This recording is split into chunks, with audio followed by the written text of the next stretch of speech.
चलिए इस तो बात करते हैं इस एक और नए क्वेश्चन के बारे में। इस क्वेश्चन में एग्जामिनर ने कहा एक कार एक निश्चित दूरी 4 सही 1/2 घंटे में तय कर सकती है। यदि गति 5 किलोमीटर प्रति घंटा बढ़ा दी जाए तो समान दूरी तय करने में एक सही 1/2 घंटे कम लगेंगे।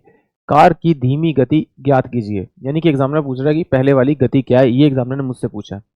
तो देखिए जब एग्जामिनर अपनी कांस्टेंट चाल से चलता है, यानी कि जो उसकी एक्चुअल में चाल है उससे चलता है, तो उसको टाइम लगता है 4 दूनी 8 1 9, यानी कि 9 बटे में आपके 2 आवर उसको लगते हैं, ये एग्जामिनर ने कहा।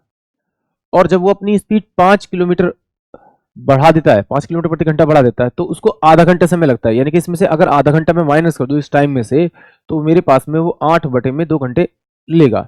इस 2 से 2 काट दो तो इसका क्या मेरे पास में टाइम का मेरे पास में रेशो आ जाएगा। यानी कि ये मेरे पास में पहले 9 घंटे लेता था, अब ये कितना ले रहा है, स्पीड बढ़ने के कारण 1 घंटा ले रहा है। तो मुझे पता है कि अगर मुझे पास टाइम का रेशो है तो मैं स्पीड का रेशो उनका निकाल सकता हूँ। इसको रिवर्स कर दीजिए, तो ये मेरे पास में कितना आ जाएगा, आपका 8 किलोमीटर पर आवर आ जाएगा, और ये मेरे पास में 9 किलोमीटर पर आवर आ जाएगा। तो एग्जामिनर कह रहा है कि भाई इन दोनों के बीच का जो डिफरेंस है, स्पीड का डिफरेंस है, वो डिफरेंस कितना आ रहा है, 1 किलोमीटर पर आवर आ रहा है।